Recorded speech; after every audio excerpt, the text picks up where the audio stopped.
It is Martial Powers Monday. Welcome to it. I'm sitting here and adjusting my chat window. There we go.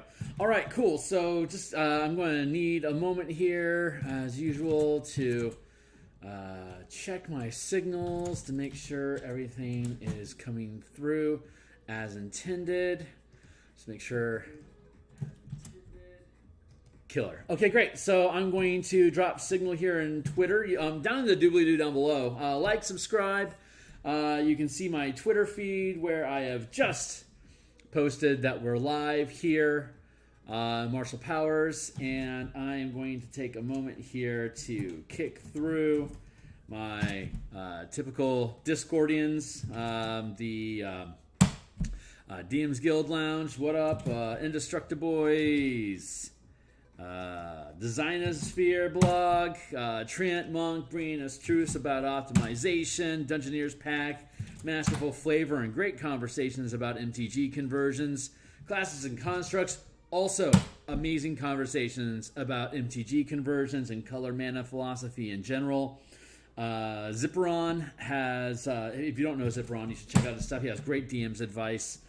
Cleric Corner, masterful Ludo narrative and character off, like rebuilding the idea of the flavor behind different class mechanics, which is super cool.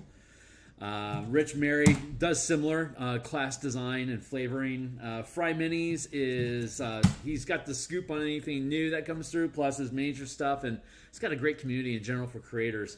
And then, of course, the mothership of Dungeons and Dragons Discord. So I've got all those kicked out. Let's take a look here. If you go down to the, if you are looking in the description down below, there is a playtest listed here for find out more. Let's see. Playtest content is now free, and that is totally true. If you go to Patreon here. You can see that Phil's making Patreons. You can see in the post here playtest content for In Command, as well as posts. Let's see, newest, closest, learn more. That's In Command, and then here Phil creations. Okay, first here creations. A little more comments. Where's my bits? Got the playtest stuff here, and oh wait. Did it? That community? Is that where? Nope, nothing in community because I'm still got a really new Discord channel here. I want to say creations, playtest content, Martial Powers. There it is. So if you click on this Martial Powers, you don't have to be a patron. It's just on the front page. So that bounces you through to the Martial Powers playtest content, which is here, which is the. We have all the base stuff, and we have the first conclave for the Ranger built into this playtest. The Monster Hunter is, the Monster Slayer is, from what I can see, the most affected by how Martial Powers is implemented. Monster Slayer, Slayer's Retribution, and then you got the Martial Powers. I'm going to create some space here to drop that down onto its own page. So you get here's all the listing of like how martial power mechanics basically work. And then here's the list of all the martial powers that we've gone through over the past, like I guess a dozen sessions over the past few months. So these are all pretty serviceable as far as we have them broken down into into Blood Hunter versus general stuff. This is the language on here should be generally available for you to understand to implement for any kind of playtesting that you want. We have subclasses for the fighter, the monk, the fighter, the rogue, and the barbarian that are built out through level 20, which are available to go.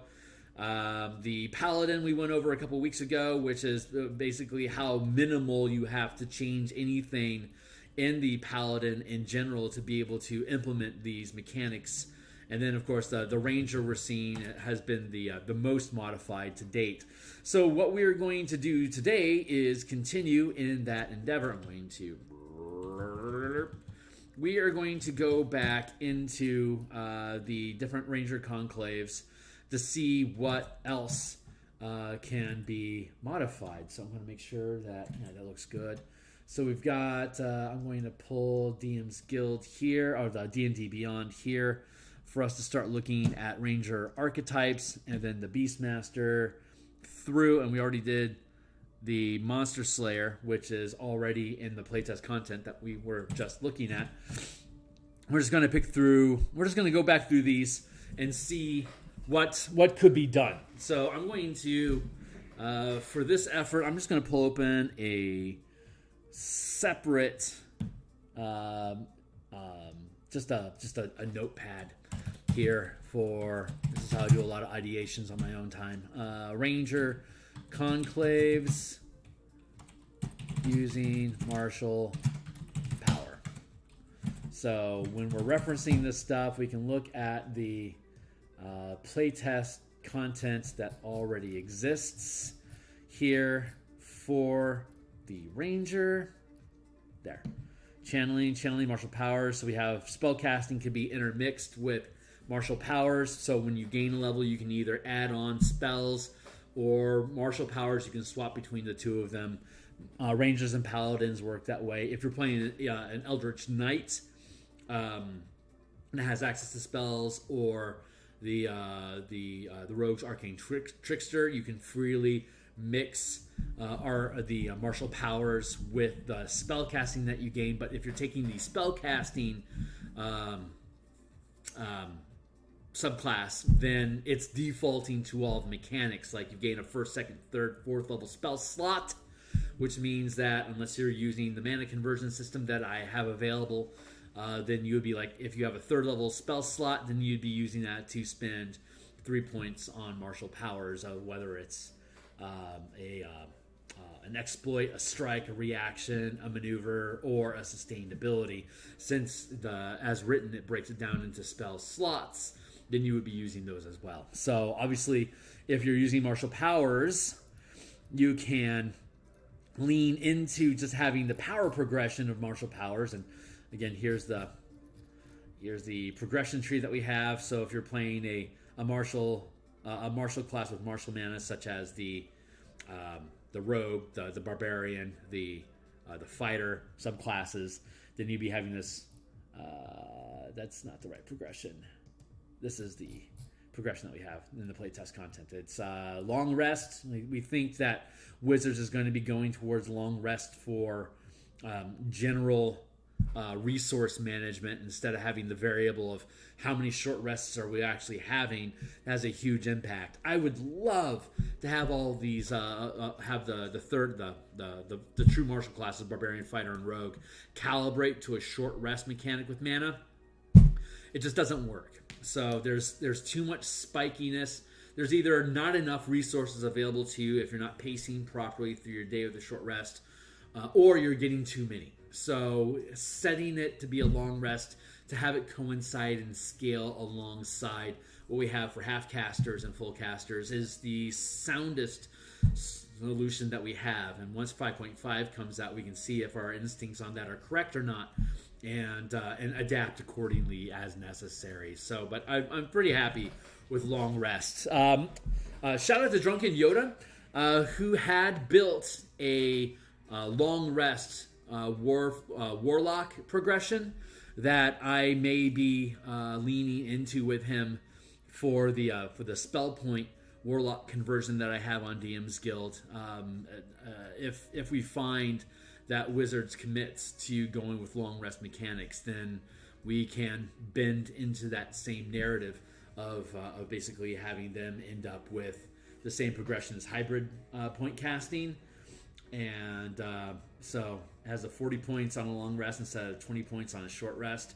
And then it still has its own progression for its Mystic Arcanum, which can be used either as a once per day usage per level, or you can curve in with an additional 30 spell points to have these guys end up being at 60 spell points, where half casters are 40, high magic warlocks would be 60, and then full casters like wizard and cleric, druid, bard, sorcerer be 80 spell points. So it sits comfortably in between. Of course, I've also been working. If you check out on my playlists below, I've got some in the 5-color mana mechanics. I've been working on a spell point sorcerer that ends up, instead of having 80 points, it blends the spell points and the sorcerer points to have 100 spell points total that you can then freely use for meta magic or the spells. And you can use the spells learn to blend in with the meta magic known. So if you only want to know 2 or 3 spells as a sorcerer and then just kit out the rest of it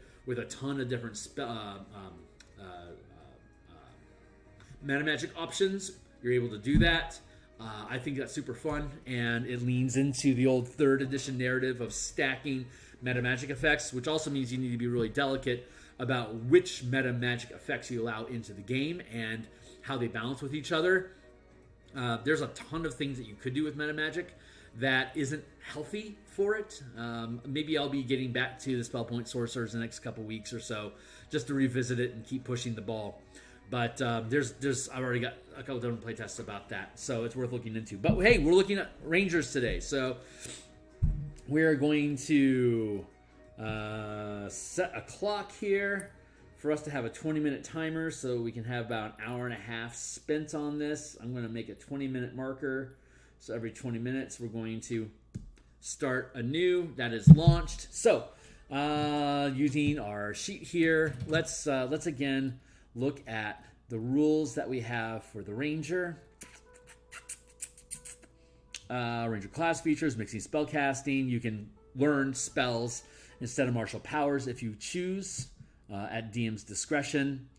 Ranger archery. Okay, so the first thing that we did is we built separate fighting styles that you can only take as a Ranger. And of course, if you're multi-classing, you can totally bend into this and gain advantage of doing so. But you can choose one at 2nd level as your fighting style. In addition, you can spin feats or martial powers to learn any additional fighting styles approved by the DM. So we have the Ranger Archery, which is you can use strike powers with ranged attacks at close range, no point costs. And at 6th level, you can use strikes at far range. Critting with range. Normally, out of the box, you can only use martial powers with melee weapons, which also means that you can throw them, like axes and daggers or whatnot. But out of the box, by default, ranged weapons don't use martial powers unless you learn one of the sustained powers below that allows you to gain basically ranged weapon usage with martial powers. But here you can see that the Ranger gets it for free. If you pick up the fighting style at 2nd level, you can use ranged weapons at close range using martial powers. And then at 6th level here, obviously reading along, you can now use strikes at a far range. So, and then critting with Ranger weapons improves with level. So that should be in addition. In addition, you can score critical hits with ranged weapons by rolling the listed number on a D20 at different levels, period. Here, this isn't the best language, but that's why we hire writers and editors to clean it up. So, at 2nd level, a ranged weapon can crit on a 19 or 20. By 18th level, it can crit on a 17 through 20. So, if you are looking at, say, a barbarian that gets brutal criticals later on, you could have your if you were to take Ranger specifically to pick up the archery subclass, it doesn't really jive with the barbarian because the barbarian has brutal criticals with its melee weapon attacks, and it doesn't curve into the bonuses that you get from barbarian's fury. So while you could take Ranger archery to expand your crit range, it doesn't actually do you any good as a barbarian. You would be better off taking the power champion, the fighter subclass at 3rd level. You have an expanded crit range of 19 to 20. So that would actually benefit you a lot better. And then I think it increases again at 10th level, which is horrible for a barbarian to curve into because that's hardly any benefit at all. But let's see.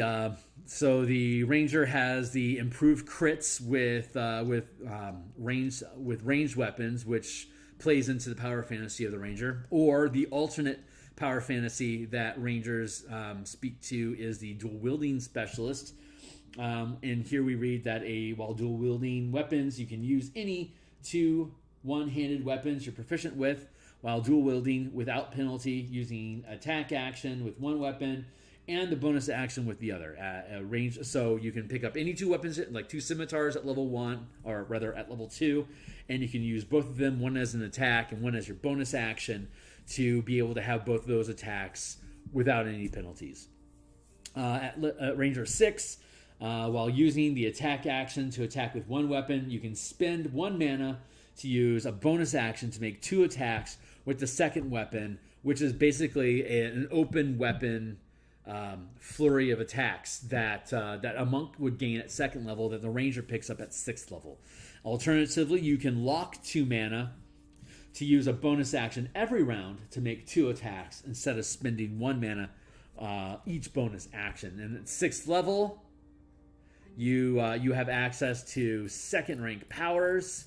So if you want to be able to flurry of blows with your weapons at 6th level, having 2 main attack and then 2 on the bonus action attack, you would be locking all of your mana until 10th level. And so 2nd level power has 2 mana. If you lock that mana, you can't do anything else with the mana other than whatever the ability is that you've locked. In this case, we're talking about having flurry of strikes with your ranger dual weapons.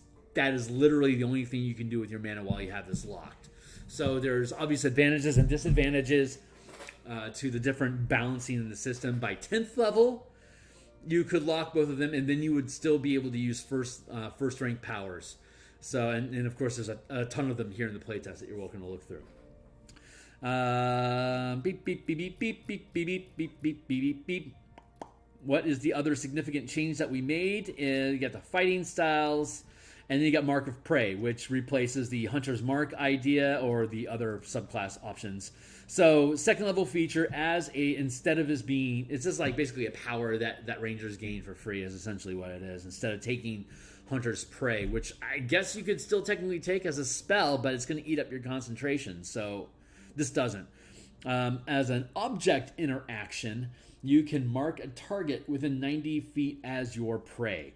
While marked, you gain +1 power die, and at 2nd level, that's a D6.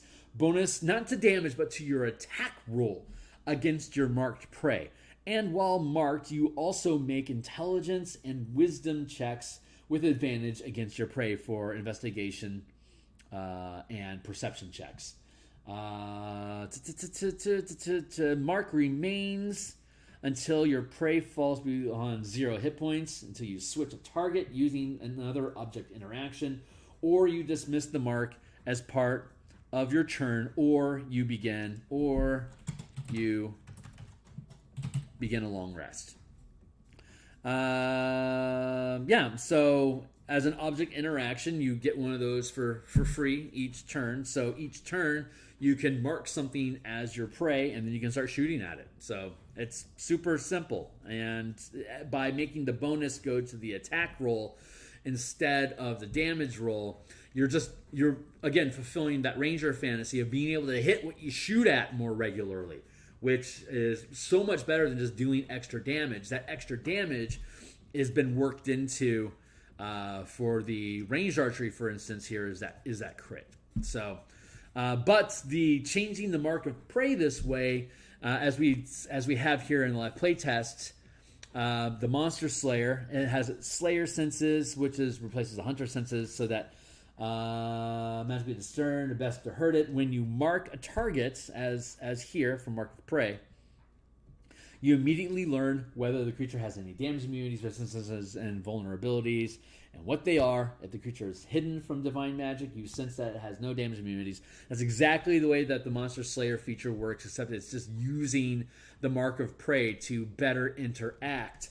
If you're taking your time to use your Mark of Prey ability, if you happen to be a Monster Slayer, you now gain this additional benefit by doing so. Slayer's Quarry, 3rd level feature also. which is when you can make a saving throw or ability check to escape grapple checks when against a marked creature. Again, curbing into the marked creature effect, adding, and then you can add +1 power die to the die roll.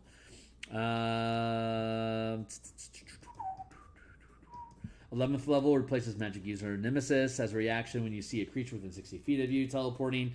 This doesn't have anything to do with being marked or not. This is just something you can do as a reaction. And then Slayer's Rebuke, which does curve into Slayer's Counter, which does curve into the Mark of Prey. 15th level replace Slayer's Counter as a reaction to a marked creature, forcing you to make a saving throw. It's a reaction.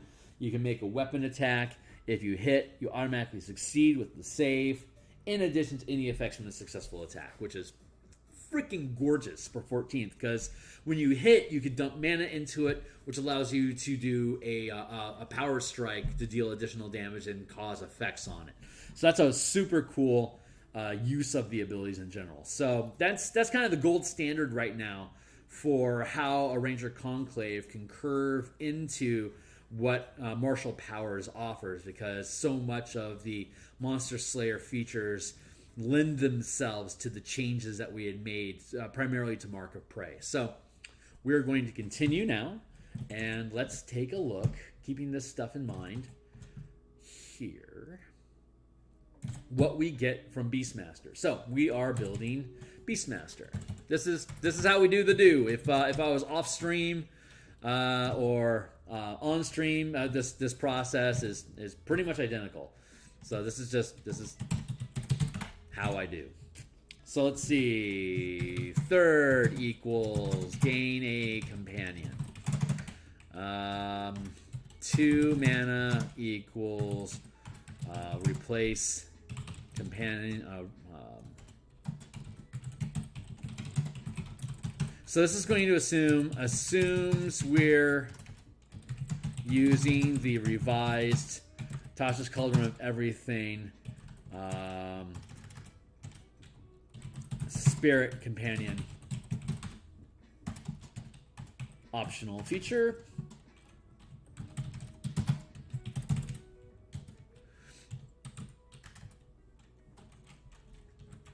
Here and here's spend 2 mana equals resummon companion to full HP, etc. Let's see. The other thing that we wanted to do with this is companion has THP equal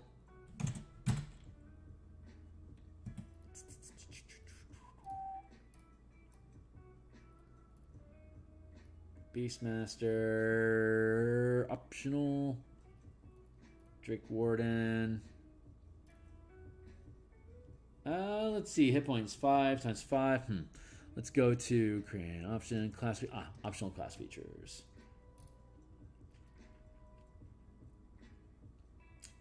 Moving, favorite foe, additional ranger spells, fighting style options, spellcasting, primal awareness, martial versatility. Ranger archetypes, Beastmaster, exceptional training, bestial fury, incapacitated, dodge, attack, action. Where is the refreshed thing?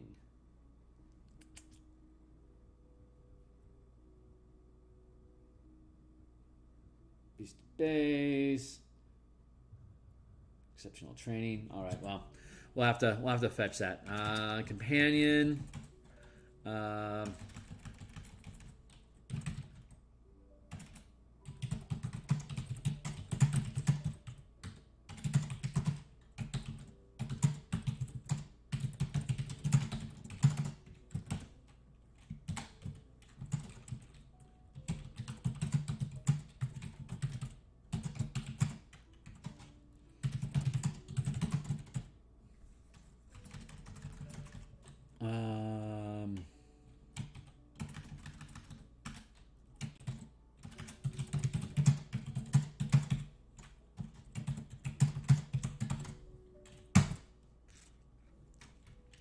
Let's see. What else we got going on third? Dies, obtains companion.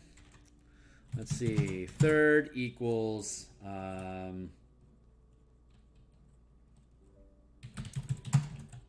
shared power. Let's see. How does this stuff scale? Third, and command of B's companion take the attack action, and B's can make 2 attacks. Companion acts as a verbal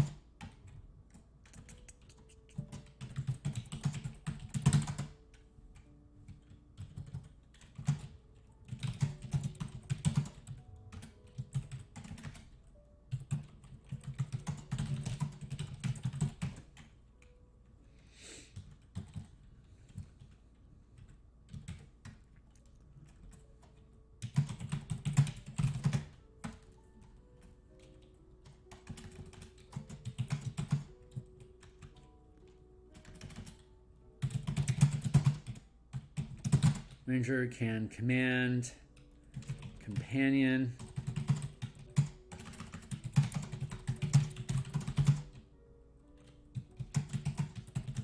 or as an attack.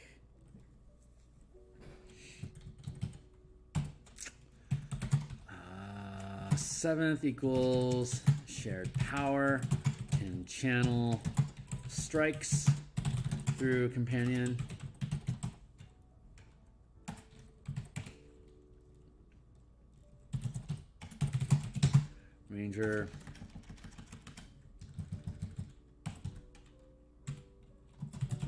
Ranger 5 equals can command companion to attack as bonus action or as one or both attacks per round.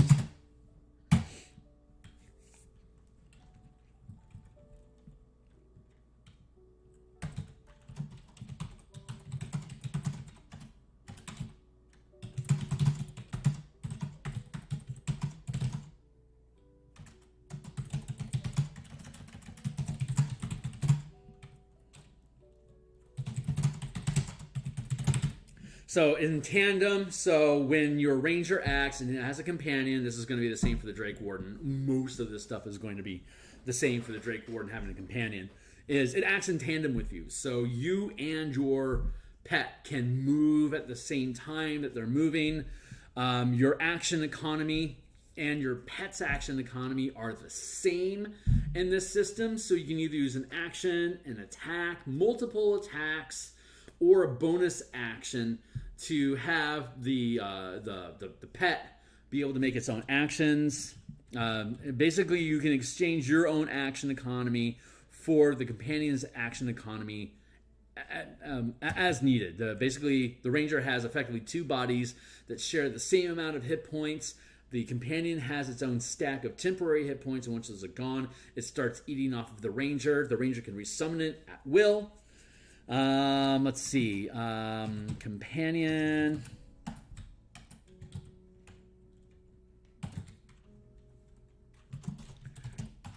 Ranger and companion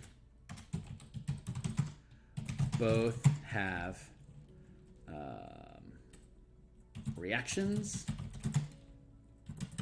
each round.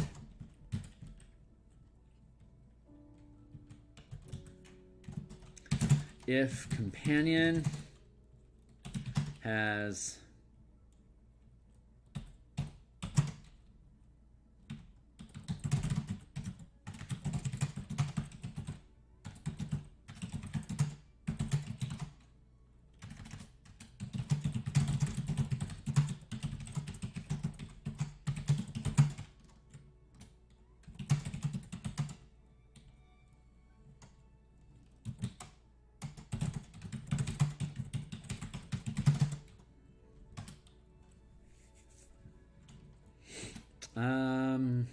has temporary hit points.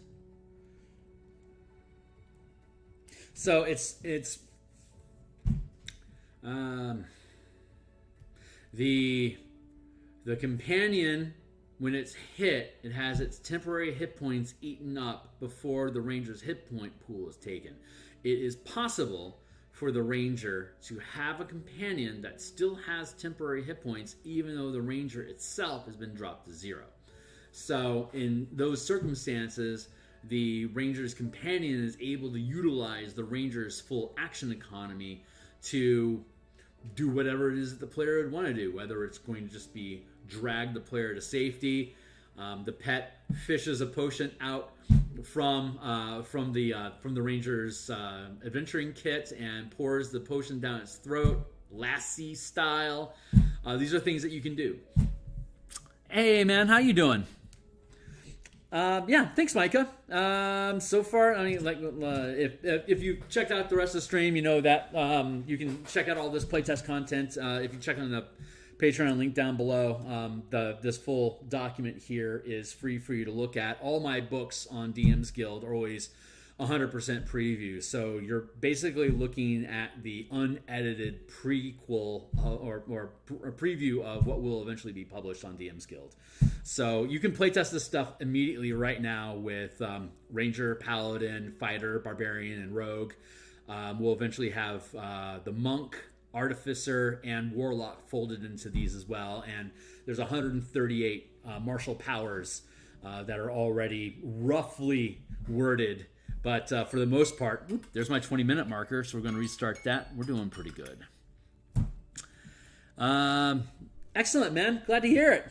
I'm just digging through shit, so I'm just going to keep digging through shit. So this is the basic action economy that a beast should have, and that the Drake Warden has as well. It ties the two together, almost like an Echo Knight. In that it's like a representation of you, and you can use some of your action economy through it, but it actually has a physical presence in this, and this resolves that. So I've been using this with my ranger in my home table. We're 16th level now. The ranger that I DM for has been using it since first level for the past 3 years. I'm pretty damn confident about it at this point that it's worth being in a book for people to chew on. You can always default to your normal Beastmaster mechanics if you want, but why would you? So let's see what else we got here. Going back to the content, exceptional training. You can use a bonus action, right? Channel can use bonus action to dash, disengage, and dodge. Is that it? Dash, disengage, help. What comes next? Bestial Fury. 11th level equals shared power. Can channel maneuvers through companion. Okay, so going back to the master document here, like for example, at 3rd level, you can channel exploits. So looking at martial, we're going to go with channel strikes, channel exploits. The scrolling down, exploits. Here's a slew of them. What you got saying? Been using Beast Heart and Coville, but that sucker is a little powerful. Yep. MCDM stuff is more about high risk, high reward, but they tend to then mitigate the risks at higher levels, so it just becomes kind of a spiky reward system. I respect what they're doing there. My own philosophy is, and it's I don't like disparaging other designers because everyone has their own aesthetics. MCDM is interested in building their own game that is like DTRPG. It's like not DMsGuild. It's like they don't want to be associated with Wizards of the Coast. They obviously have their own IP branding that they want to do for themselves. So they are taking ideas out of 5e and then building them into their own sensibilities, which I respect, and everyone has the right to do that. And obviously, they're very popular. My objective is to take what is inside of 5e and continue staying inside of the 5e structure, so that everything that's built can fit into your 5e game without having to introduce too much craziness. So, having said that, obviously, I'm introducing an entire new power system that flies in that face. But like I said, I'm just taking like Ranger stuff that exists, and I'm like, if you want to play a Beastmaster, you can use these alternate rules for your Beastmaster, or like your DM can say, hey, these exploit things are cool. I will let you, instead of knowing a spell, you can learn some of these exploits, but absolutely everything else in the Beastmaster is identical to how listed in the Wizards of the Coast content. So I'm trying to build things so that they are as opt-in as the table will allow them to be. So like I said, I'm impressed with the ideas and the directions that MCDM goes in, but I would not want to assume that anything that they produce should be used with Wizards of the Coast. They're going in their own direction. They will probably eventually drop their own core rule mechanics and completely divorce themselves away from Wizards of the Coast altogether, while I would like to take what Wizards of the Coast has presented to us and try to build them into a more flexible system that can use everything that's in the source books, or you can, like Tasha's and Xanathar's does, present optional changes to different pieces of the class, subclasses, or bare mechanics of like spellcasting, for you to be able to change the system the way you want while still being able to use all the source content that exists. So, having made all that disclaimer, I know some people aren't popular with people that aren't super on board with MCDM design. I respect what they're trying to do. I really do. But what they're trying to do is break away from Wizards. I'm just an independent home brewer that can paint and can put words together. So I put stuff on DMsGuild. So there you go. Take it for what you're worth. So let's see. We're looking at third level here. They can channel exploits. There's 5 types of powers, which are exploits, which allow you to modify D20 die rolls, kind of like how a bard can affect things with inspiration. There's maneuvers, which can be basically like cast as either a bonus action or a standard action, or both. You can do 2 in 1 round if you want, but is very much like instantaneous spell effects, or limited. There are no concentration effects. These are basically things that you do to people that either last until they save or have instant effect. There's reactions, which are self-explanatory. They're reaction powers.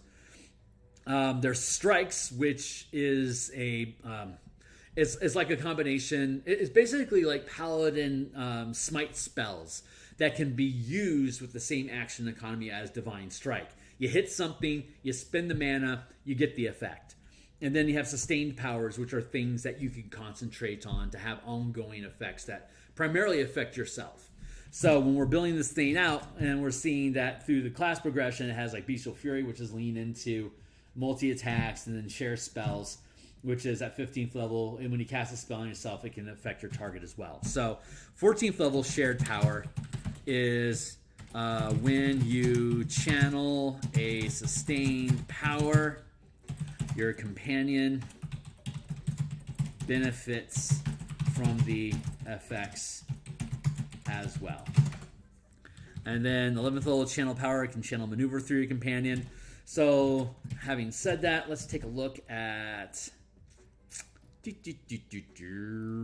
Here are some of the exploits. Like, for example, Adept Craftsman. If you have a wolf companion, Adept Craftsman wouldn't make sense for you to channel through your companion, which is when you make an ability check, you can use tools you're proficient with, add 1 power die per mana channeled. So that, I mean, animals for the most part don't use tools, so that probably wouldn't make a lot of sense. But charge, when your companion moves 10 feet towards an enemy, the movement doesn't provoke an attack of opportunity, and you can add 1 power die per mana channeled to the first attack roll targeting that enemy. So you could spend a point of mana, and looking up here at 3rd level, it progresses from D6s to D8s to D10s, which is a slower progression than the superiority die provided by the Battlemaster, and it's a slower progression than the Bard provides through inspiration. So in no circumstance do these mechanics ever outshine other classes, but it certainly complements the play style that they lean into. So like if you had a rogue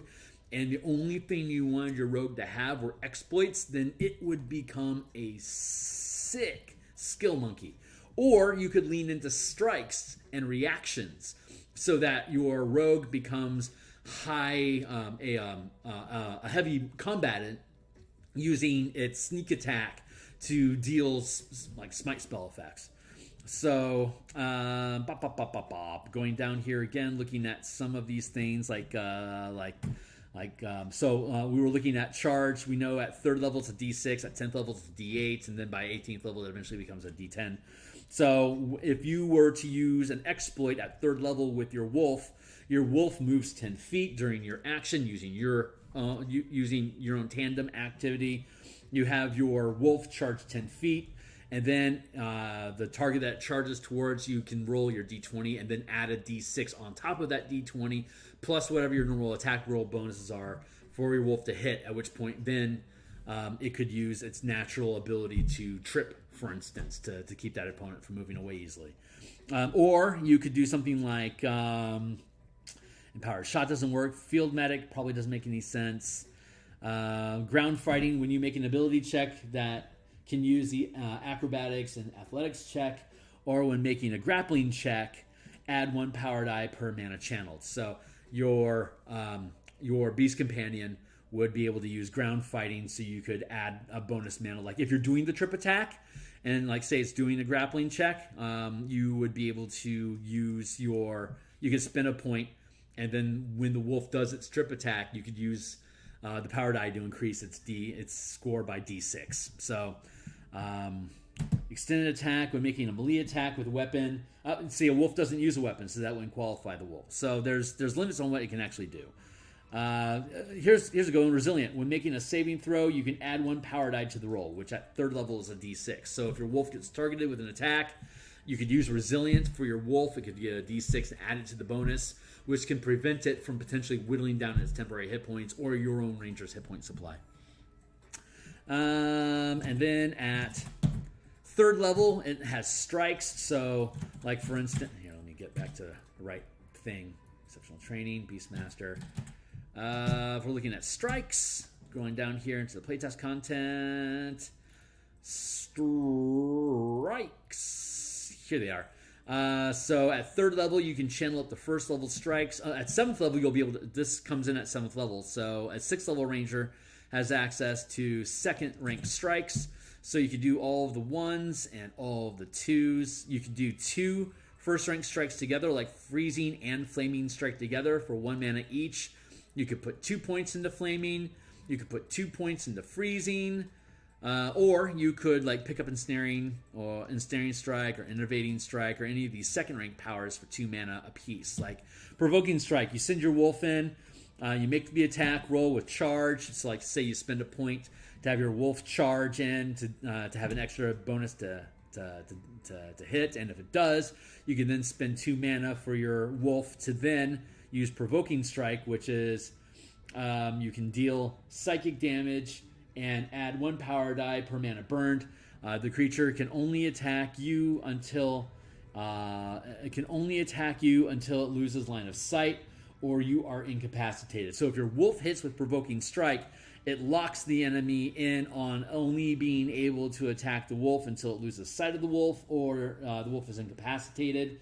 The creature that's affected can end this effect early by succeeding a wisdom saving throw at the end of each of its turns.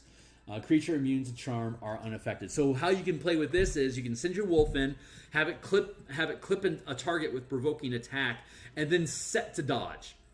So the wolf is now not taking any active attacks.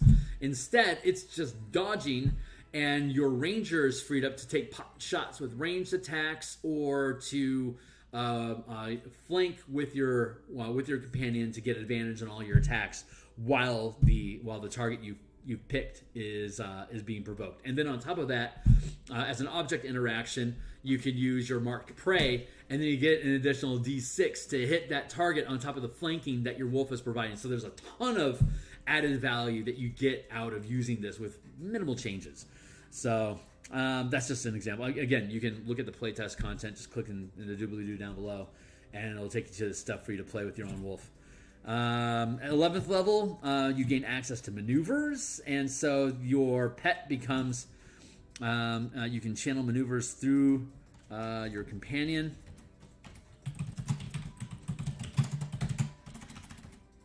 The companion is the point of origin for the maneuver.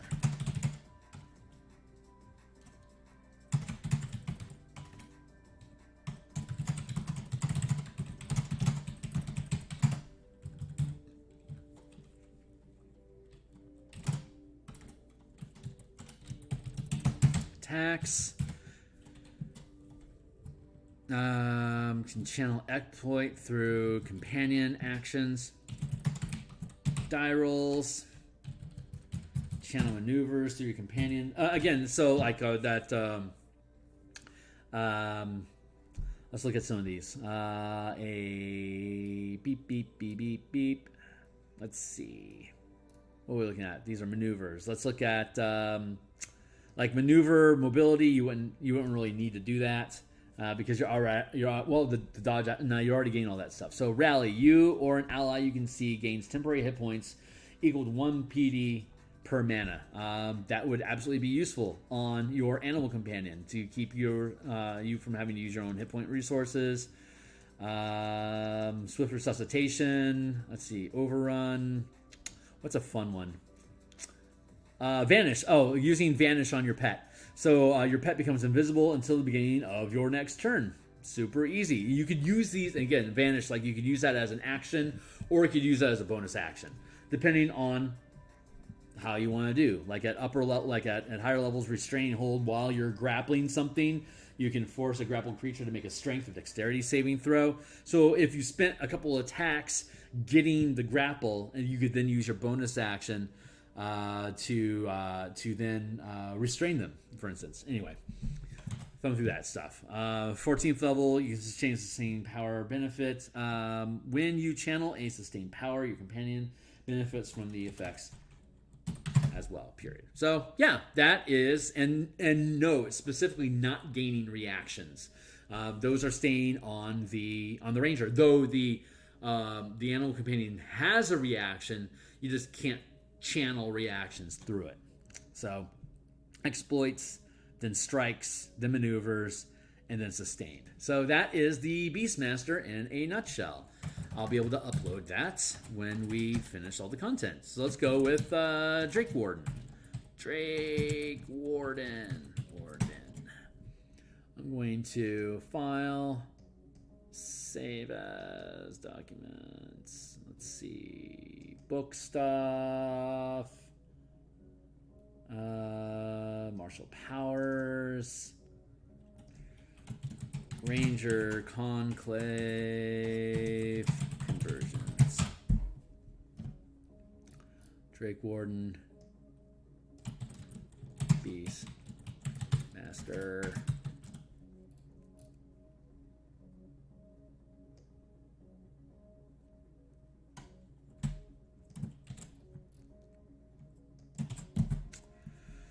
Third equals gaining companion. I'm gonna have to do some cleanup on the differences, like the mechanics for the pet. Having understood that you have to make these modifications to the pet mechanics, it follows the same general sense. Assuming we're using the Drake stat block. Resummon Drake, that still stands.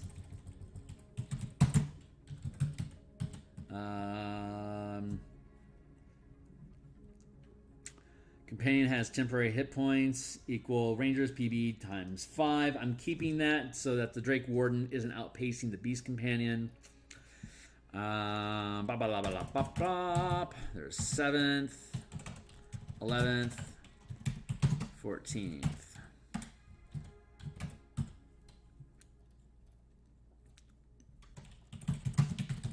Size large.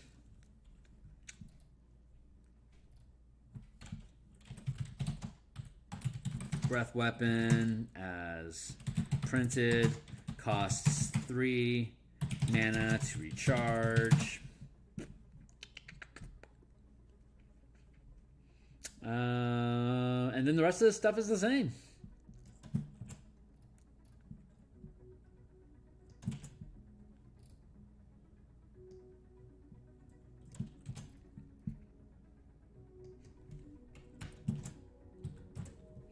Third level, shared power.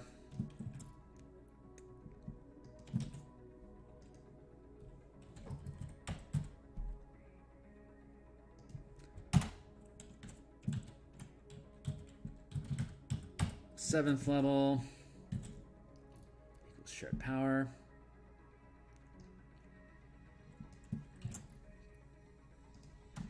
Equals shared power.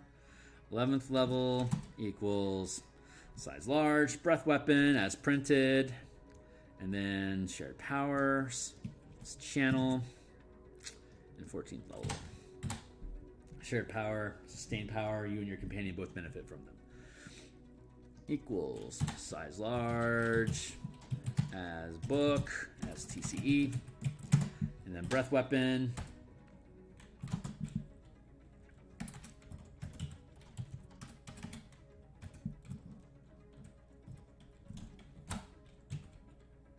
Breath weapon equals as printed. Costs 3 mana to recharge.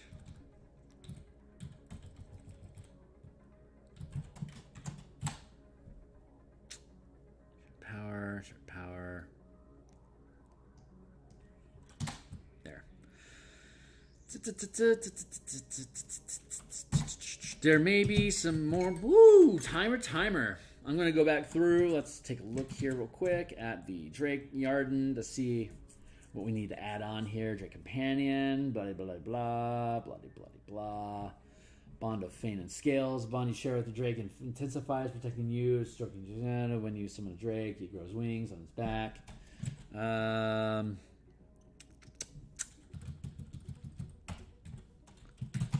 fly as TCE.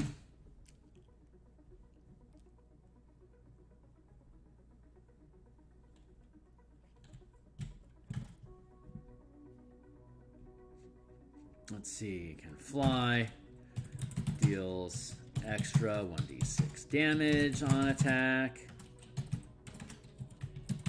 on attacks, resistance as TCE, for dragon type, shared power. Drake's Breath equals blah, blah, blah. Once you use this feature, blah. Oh, it's 15th level, not 14th level. I keep doing that.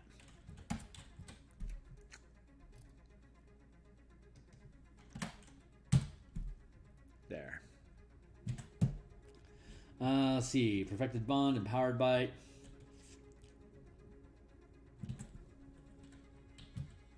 $15th equals Empowered Bite as TCE, reflexive resistance as TCE, then shared power equals channel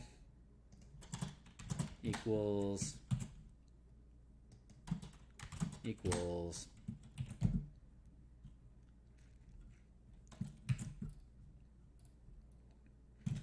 cool. So let's take a look at Beast Companion again, because that Drake gets a lot more stuff than let's see, action,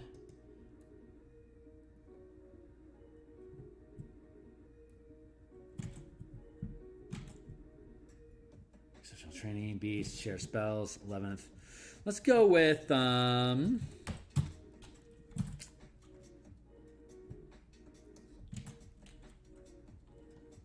when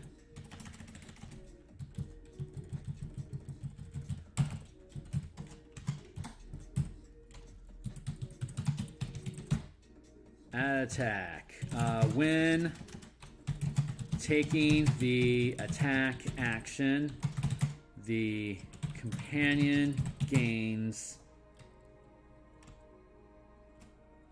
when taking the attack action, you gain a third attack that can be used.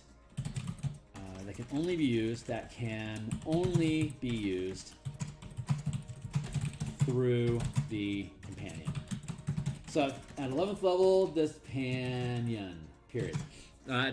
Basically, this gives you kind of like the samurai. At 11th level, you get a third attack, which is kind of like the fighter, but the attack can only be used through the companion. The other two attacks can either be used by the ranger directly, or can be one or two of those can also be the companion. So you could take the attack action and then have all three attacks go through the beast companion bite or claw or whatever it has, tail swipe, blah. Or you could have two attacks come from you, but the third has to go through the companion. And of course, the companion and the ranger both can move during your action as in tandem, as discussed previously. This frees up your bonus action to either be used to have your companion take another action, or whatever else it is that you would want to do with your bonus action, whether it's channel a maneuver, cast a bonus spell if you're using spells as well, or any myriad of things that you could do with a bonus action that you may have access to through other class features. So that is the Drake Warden. I'm pretty happy with that. Is that just one word? Yeah, Drake Warden's one word. Man, I am super happy with this stuff so far. Fey Wanderer. Let's see where we get with Fey Wanderer.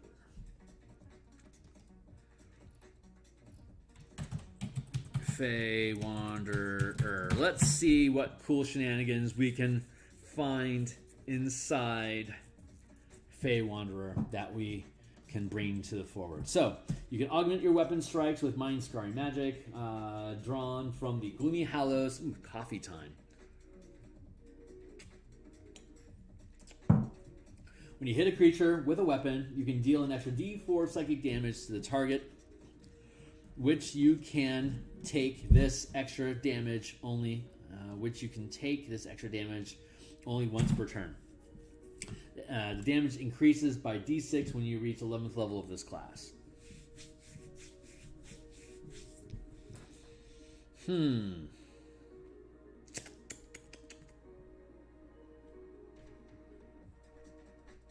Okay, let's do this instead. Let's stay in power. So Dreadful Strikes equals once per turn.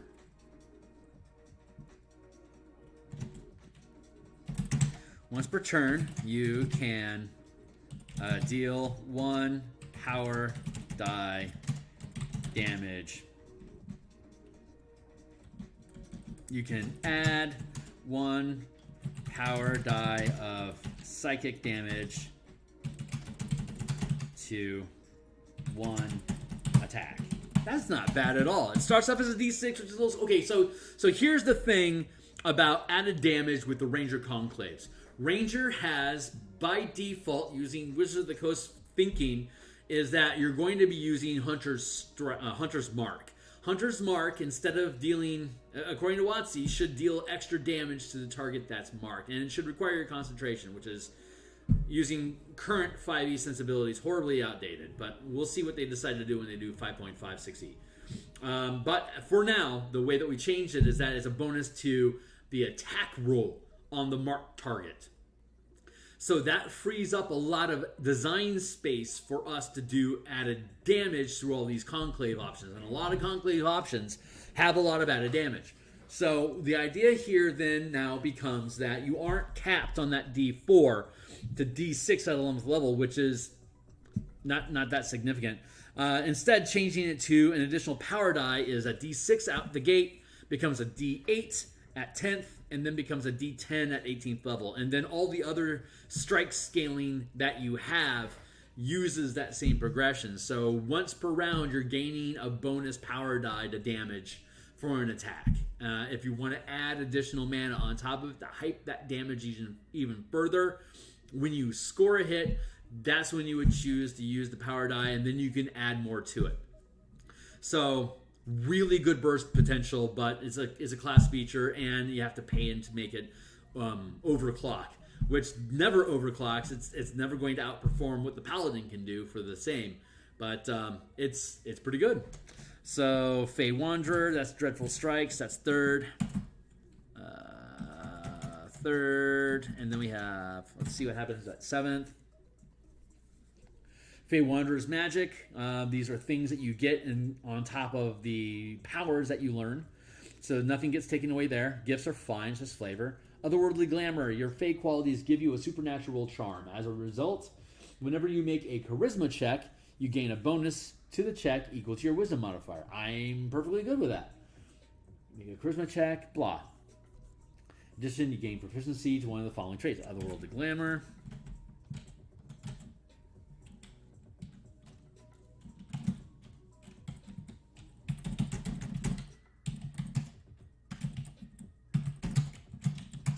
STC, no need to change it. So 7th.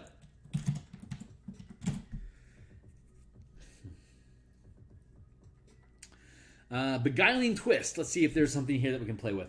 The magic of the Feywild guards your mind. You have advantage on the saving throws against being charmed. That's totally fine. So in addition, whenever you or a creature you can see within 120 feet of you succeeds on a saving throw against being charmed or frightened, you can use your reaction to force a different creature you can see within 120 feet of you to make a wisdom saving throw against your spell save DC. If the save fails, the target is charmed or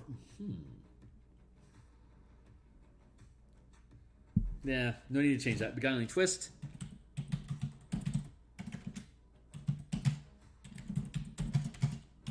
As TCE.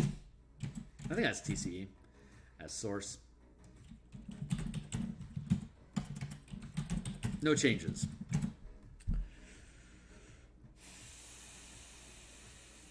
Okay. 11th.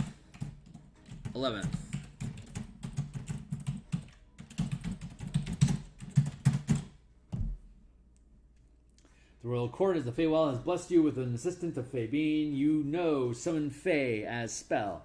It doesn't count against the number of ranger spells you know, and you can cast it without a material component. You can also cast it once without, what is that? Summon Fey is 3rd level. As source, costs 3 mana to cast.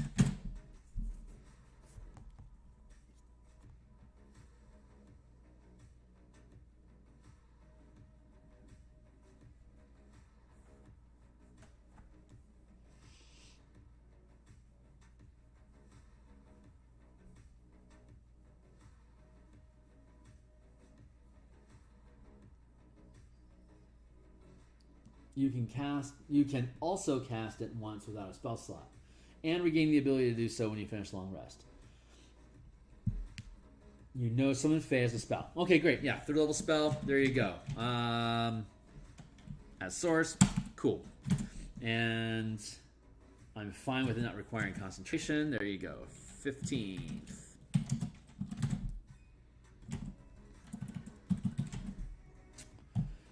You can slip it in and out of the Feywild to move in a blink of an eye. You can cast Misty Step without expanding a spell slot.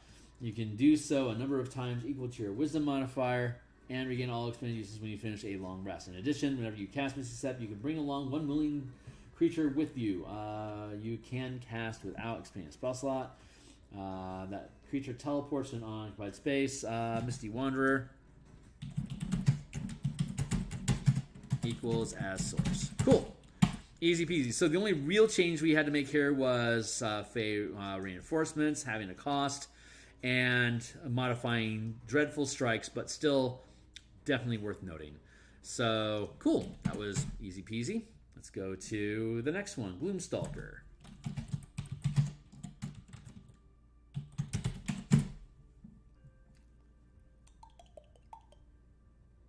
I'm going to take a sip of coffee here real quick. Cheers to all. Hey, if you haven't liked and subscribed, please do so. Check me on Twitter. My Patreon, you don't have to pay to be there, but it's got both the in-command mass combat system that we've been developing and as well as these martial powers that are both there for you to look at and use right away. It's fleshed out enough that you can begin playtesting. If you do, let me know what you think. Love to hear from you about it.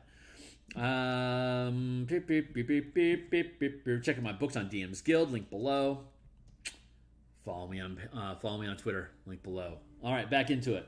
Gloomstalker. We're gonna be here on. We'll be back here on Friday to continue converting Descent into Avernus into the in-command mass combat rules, and we're expecting to begin playtesting probably in about 2 weeks on a Saturday for the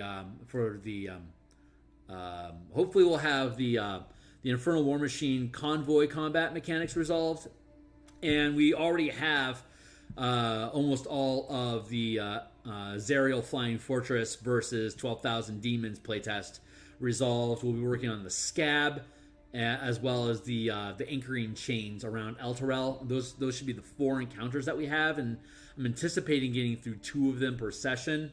So I'll have that this Saturday. Not this Saturday, like probably in a couple Saturdays, and like mid-July into August is probably when we're going to do stuff there. So keep an eye out for that. Let's see. Okay, Gloomstalker. Right. Abilities, great. Spells. You can add the spells to your list. That's awesome. You master art, and you give yourself a bonus to your initiative rolls equal to your wisdom modifier at the start of your first turn of each combat. Your walking speed increases by 10 feet, which lasts until the end of the turn. You make the attack action on that turn. You can make 1 additional weapon attack as part of the action. If the attack hits, the target takes an additional d6 damage of the weapon's damage. So let's go with Dread Ambusher.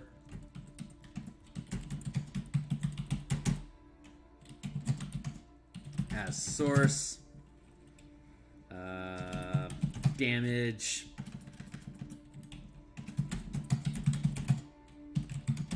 extra damage from the extra attack equals power die. So it starts with a d6, becomes a d8 at 10, it becomes a d10 at 18. So for the most part, at the low levels, it's going to be a little weaker than it was according to the book, but it becomes stronger in the end. To take the attack action that turn, you can make 1 additional weapon attack as part of that action, as we had already built into the Beastmaster. Loving that. And then we'll go with Umbral Sights. Any changes here? 3rd level, you gain Dark Vision. No need to change that. Dark Vision. You also adapt at evading enemies that rely on it. When darkness, you are invisible to any creature that relies on Dark Vision to see in vision. Umbral Sights. As source. 7th, Iron Mind. Own your ability to resist mind-altering powers as your prey. You gain proficiency in wisdom saving throws. That's cool. If you already have this proficiency, you instead gain proficiency in intelligence or charisma saving throw, your choice. Okay. Sure. Iron Mind as source. No changes. 11th, Stalker's Flurry. Stalker's Flurry. Flirty. Let's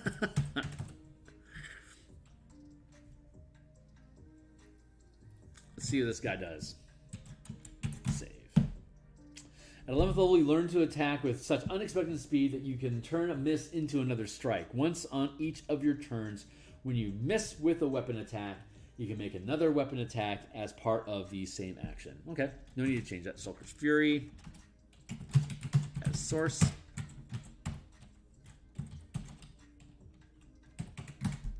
Seeing a lot of changes happening for this guy.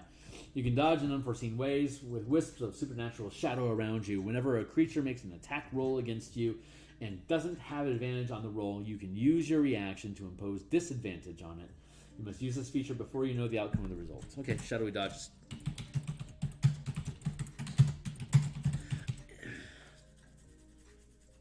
This stuff is cool.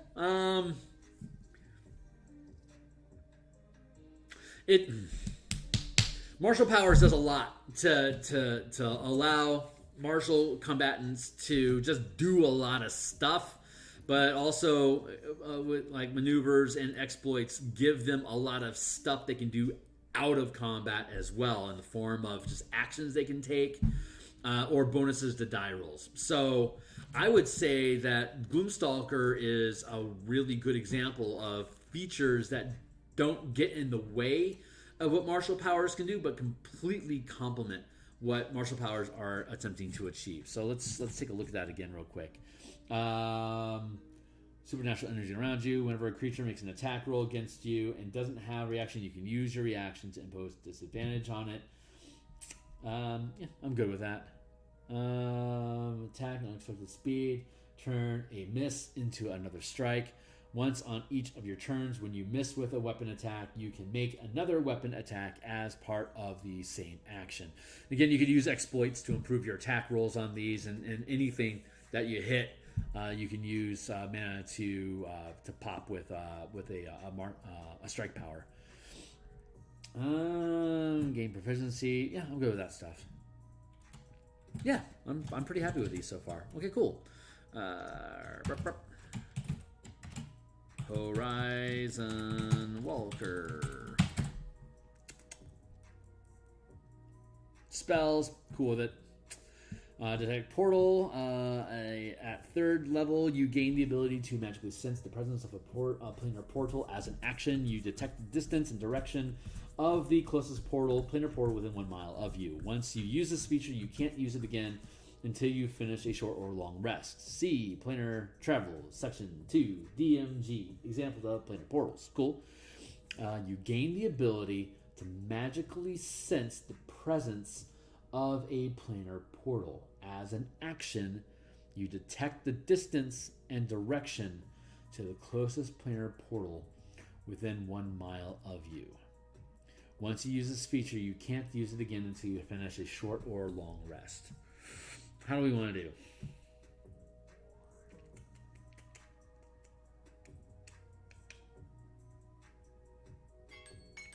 Thank you.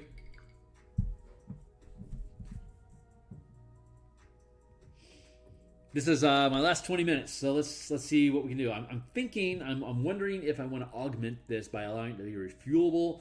There's also the idea, you know the distance and the direction of it, and you just know that. You can use that once per short or long rest. Within 1 mile of you.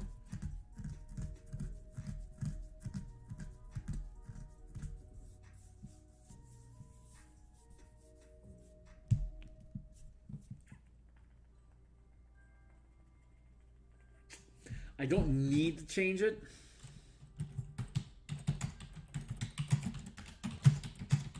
As source.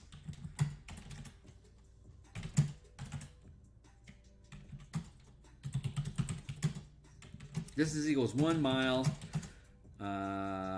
per ranger max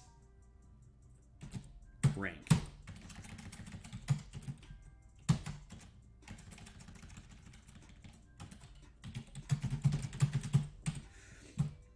Okay, so this is going to allow us to detect a portal up to potentially 5 miles away instead of 1.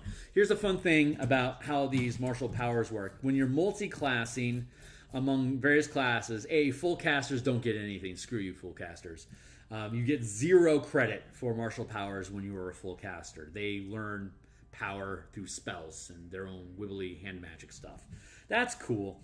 But a barbarian, a fighter, paladin, ranger, rogue, and eventually monk, and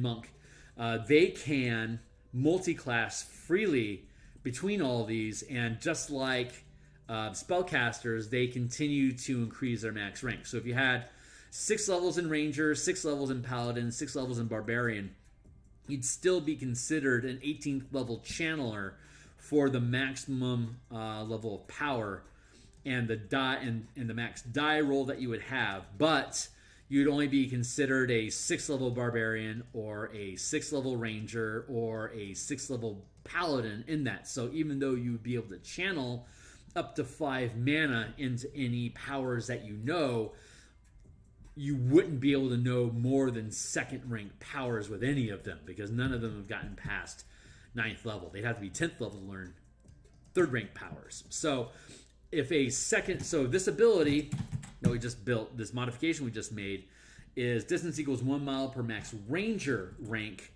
A 6th level ranger, an 18th level character with 6 levels of ranger would be limited to 2nd rank powers, which means they're limited to 2 miles of detection. Pretty smooth, pretty easy. There we go. Bing, bada, boom. Planar warrior, ethereal step. Let's take a look at ethereal step. You learn to step through the ethereal plane. As a bonus action, you can cast the etherealness spell with this feature without expending a spell slot. But the spell ends at the end of the current turn. Once you use this feature, you can't use it again until you finish a short or long rest. Okay, fine. As source. You know, there's an argument that you can make that you could refresh these things by spending, like in this instance, it would be 3 mana. In this instance, it's detectability, 2 mana. I'm not there yet. I'm not ready. I am not ready to be that guy yet. So let's go with 3rd, 7th.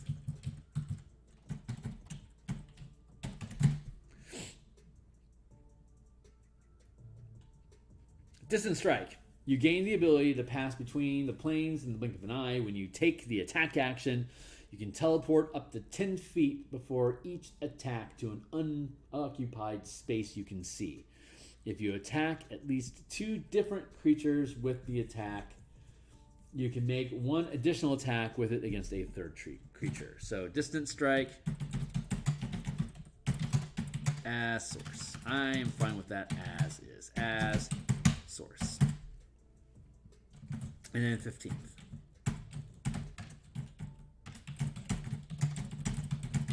Spectral defense. 15th level, your ability to move between the planes enables you to slip between the planar boundaries to lessen the harm done to you during battle. When you take damage from an attack, you can use your reaction to give yourself resistance to all of that attack's damage this turn. That's fantastic. As source. Easy peasy. Hunter.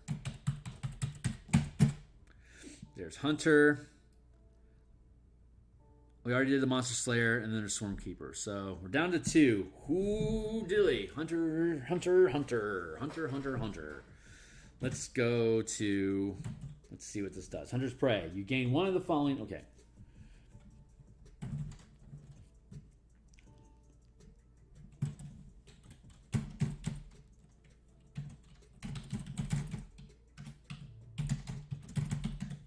Hunter's Prey. Colossus Slayer.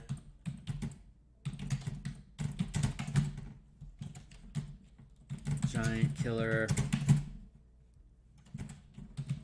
Horde Breaker. Your tenacity can wear down the most potent foes. When you hit a creature with a weapon attack, the creature takes an extra d8 damage if it is below its hit point maximum. You can deal this extra damage only once per turn. Let's make that different.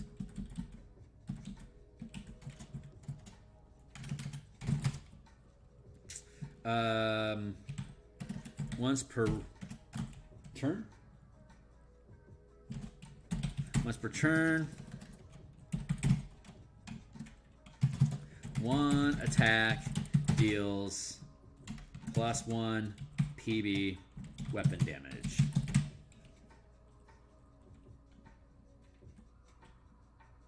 So it starts with a D6. It's automatic. You don't have to worry about whittling down its hit points. Already gained.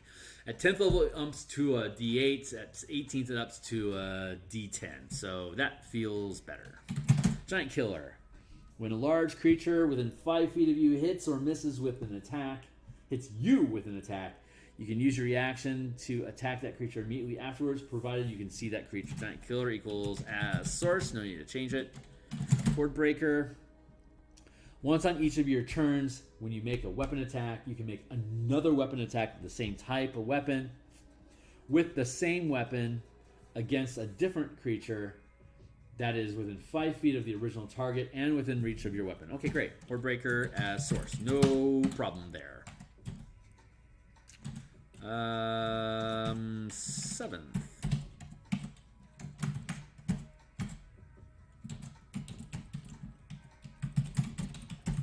Defensive tactics. Escape the Horde.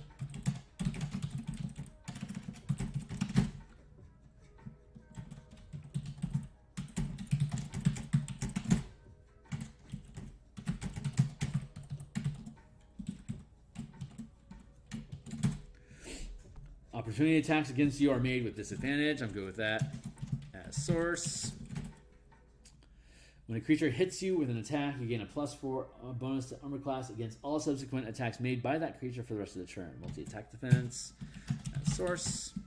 Steel Will. You have advantage on saving throws against being frightened. Yeah, okay, I'm good with that.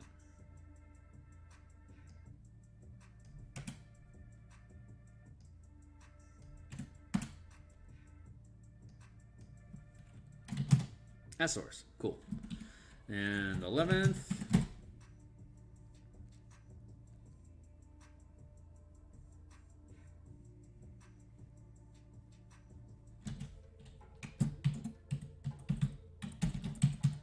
Let's see how this thing goes. Volley. You can use your attack to make a ranged attack against any number of creatures within 10 feet of a point you can see within your weapon's range.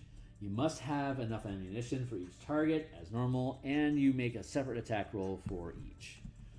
Within 10 feet of a point. Volley, unchanged.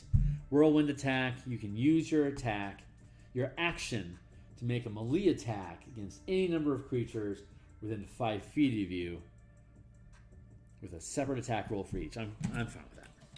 As source.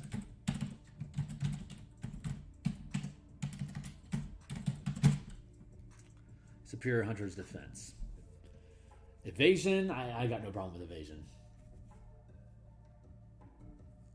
Stand against the tide. When a hostile creature misses you with a melee attack, you can use your reaction to force that creature to repeat the same attack against another creature other than itself of your choice.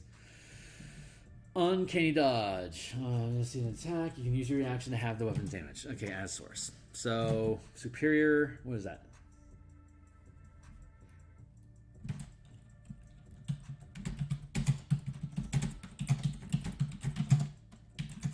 No reason to change any of that stuff. It's all good. We've already done the Monster Slayer. It's already in the playtest content, so we can skip past that and go directly into Swarmkeeper.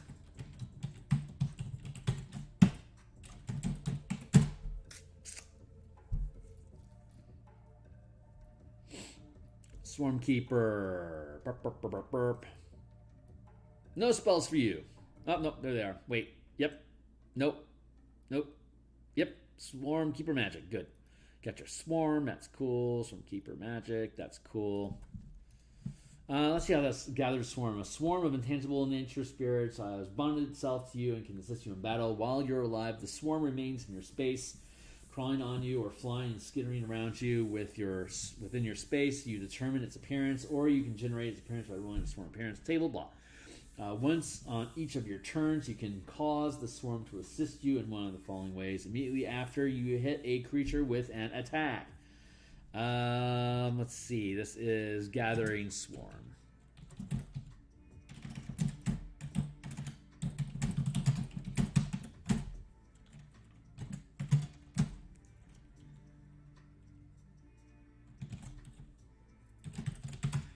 Target takes 1 power die piercing damage.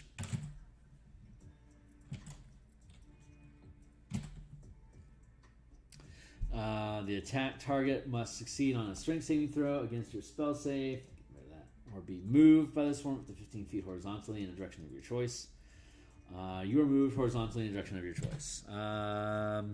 Gathering Swarm as source, but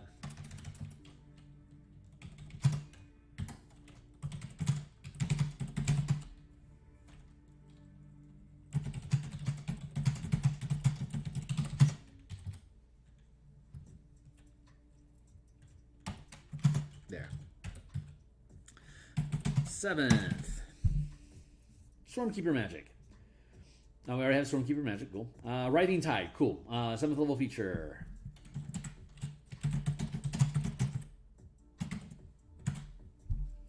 You can condense part of your swarm into a focused mass that lifts you up. As a bonus action, you gain the flying speed of 10 feet and can hover. This effect lasts for 1 minute or until you are incapacitated. You can use this feature a number of times equal to your proficiency bonus and regain all expanded uses when you finish a long rest as source. No problems there. 11th. Mighty Swarm. Your gathering swarm grows mightier on the following ways. You've already got the D8 for the 11th level, so that's cool. Oh, wait, was that a D6? D8. Does it scale again?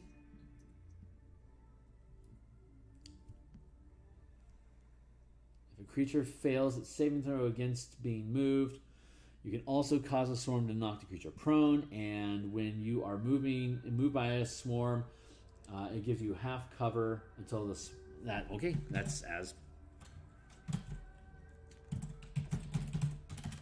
Mighty Swarm as source.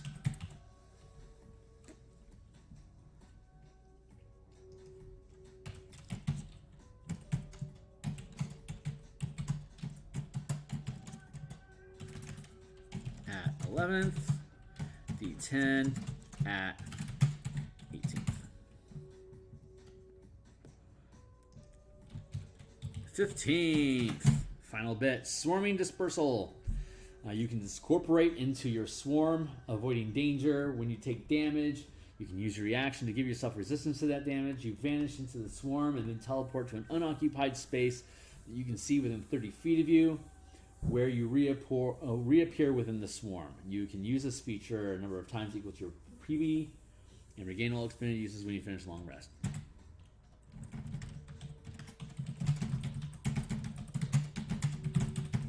Source. Cool. Okay, hey, that's save. That's all of them.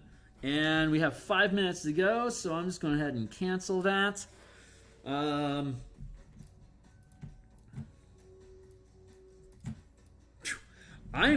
pleased. I am super pleased so far. That's all good stuff. So I can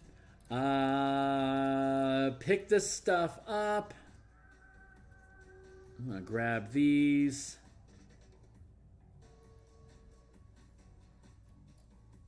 Gloomstalker, Horizon Walker, Hunter. Let's go to the playtest document.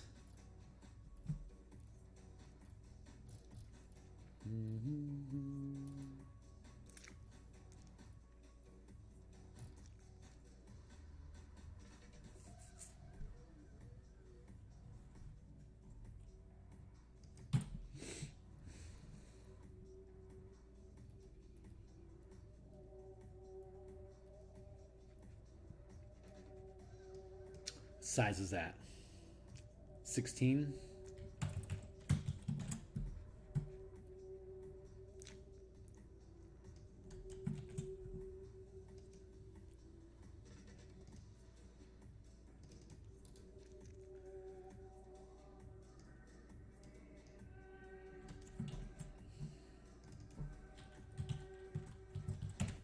$16.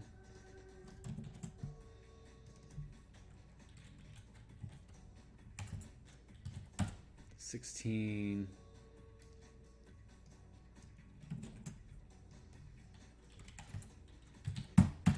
16.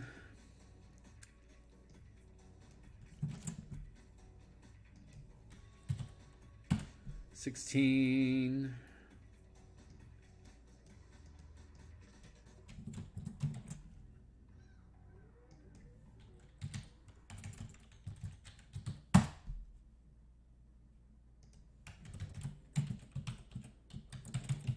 'Conclaves.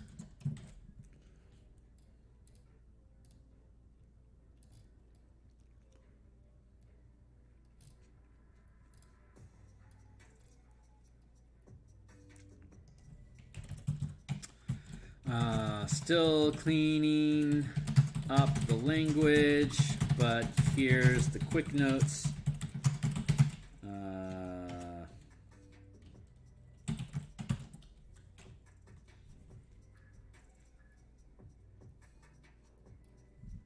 Wanderer, Gloomstalker, Horizon Walker, Hunter, Monster Slayer.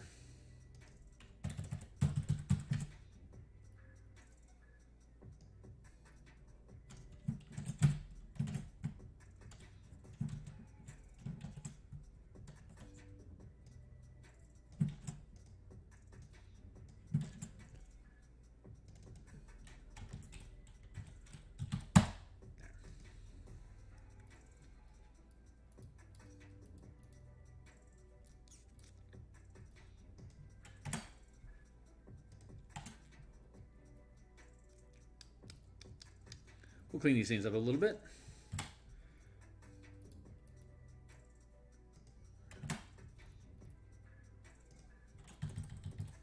Martial powers. Okay, cool. So that's where we're at today. Hey, we've successfully integrated. We've successfully reviewed and rebuilt the subclass options. Obviously, there is still much needed to be done for the Beastmaster and the Drake Warden and the Fey Wanderer. We'll have to clean up the language and all that stuff, but that's what we have writers and editors for. So we'll get to that. We'll clean them up a little bit. So let's scroll down here to the bottom of the page to see what our docket of work is. Revisiting subclass. Let's go. Coming up, cleaning up Ranger Conclave language.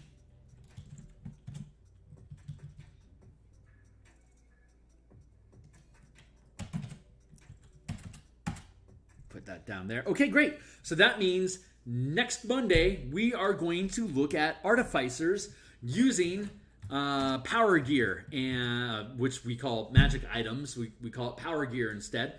And we'll see how artificers can infuse things with power gear, with power instead of spell stuff. So, man, I'm looking forward to that. Thanks a lot to anyone that checks this out. I do Martial Powers lunch stream on Mondays, and we're just going to keep doing it until we've finished up the document. We're coming along. This will probably be ready to kick out to second writers and editing. I'm guessing probably by October. That feels about right. If you're interested in playtesting this stuff, I like the DM. So reach out to me either through Twitter or drop a line on Patreon, or just reach out to me, whatever. Say hey, and let me know if you're interested in doing some of this stuff. If you're playtesting this content independently, let me know how it's going, what you're liking, what you're not liking. So far, our 16th level team, we have a Ranger, we have an Arcane Trickster, and we have a Moon Druid that are all using various different martial powers with their characters in combat. So far, it's all we had to go through a lot of revisions, but pretty happy with where we're curving right now. I would love to get some insight from folks. I'm trying to keep it kind of calm about how crazy stuff can get. 140 some odd powers is a pretty wide spread, but you can see down here we have a number of tank and psionic tests that me and Hornetico, who came through on the stream and we're playing with ideas, came up with a slew of additional stuff, some of which I think definitely should be in this initial book, but there's also a lot of stuff that I could build into a Scion power extension, into Strixhaven or Ravnica, or Eberron expansion books where you're taking specific guilds or subclass options and building unique kits out of them. It's kind of like we just did with the Ranger Conclave, but we can curve into these martial powers to utilize them, much like you can see in the playtest content that we have up above for the fighter, the barbarian, and the rogue. So we've got a lot of stuff that's along the way. Please like, subscribe, follow me on Twitter, throw me a buck on Patreon, but otherwise you can check out all that content at no cost at the front door, just to see if you like what it's doing. My DMsGuild books are down below. They're all 100% preview as well. Click into those to see what we're doing with spell points, and we're going to build a larger bundle, like a Phil Kearney bundle, where like everything that I do is going to be included in on it. I think that's something that I should have here in a while. I don't know. It's, I don't do DMsGuild as my primary money. I'd love to curve into a place where eventually this is my full-time job, but I'm just a hobbyist for now. So I do lunch streams and like dinner jams and weekend stuff and like before bed crawls. Low key, low intensity stuff. If I can ever get myself to a point where I'm full-time at this, I'd love to hire a whole team to help build this stuff out with me. But for now, it's just me. So I appreciate your interest, your support. Drop me a line, say hey. I'd love to hear comments from you guys. And I'm looking forward to continuing this next Monday. Jump in on Friday with me when we continue to convert the Infernal War Machine stuff. There's a stack of stuff on DMsGuild that I found involving war machines. I'm going to sift through that stuff and see what I like, what makes sense that we can use with martial powers, and we will extend an invitation for those blokes to bundle with us once In Command is published. So, man, I'm really looking forward to the future. Come be there with me, and I'll see you guys on the other side. Cheers.